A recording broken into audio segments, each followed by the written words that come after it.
the kind of mom na naabutan ko with mommy, siguro is caring kasi all throughout my siguro grade school hanggang high school, talagang hatid sundo niya kami ni Clarence.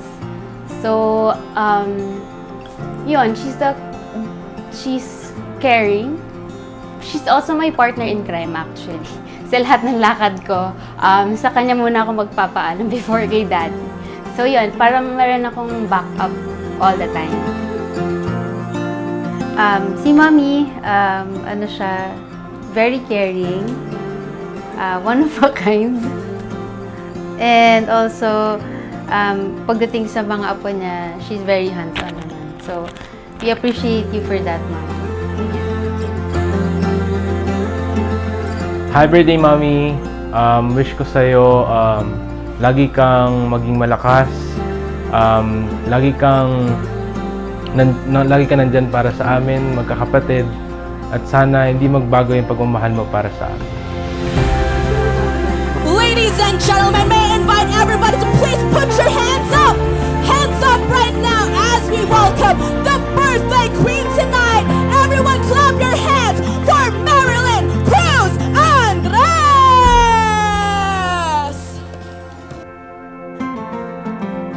Siya yung klase ng tao na medyo sensitive.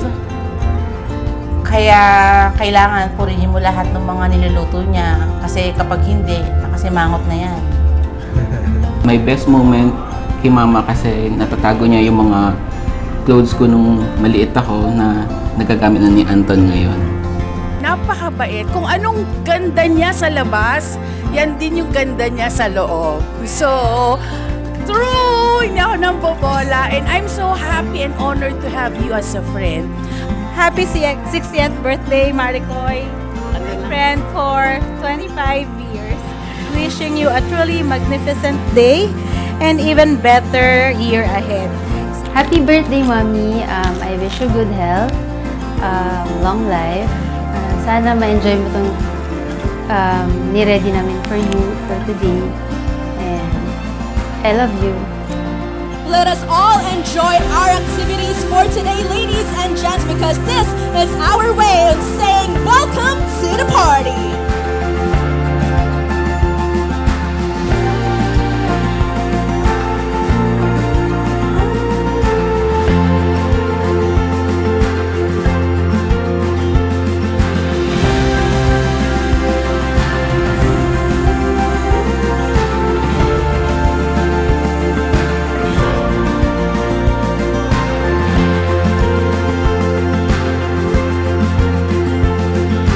Happy birthday.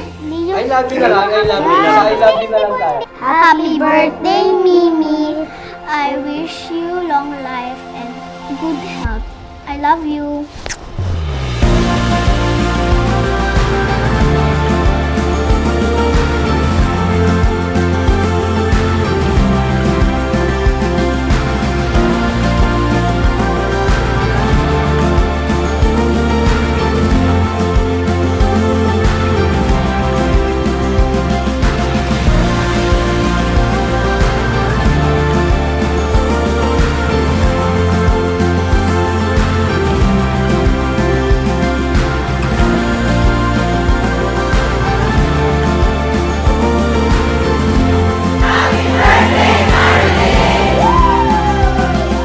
Happy birthday sa aking mahal na magandang asawa. I wish you good health and many more birthdays together. Thank you sa lahat ng sakripisyo at pag-aaruga mo sa mga anak natin at saka sa ating mga apo. I love you, Mimi. I love you so much.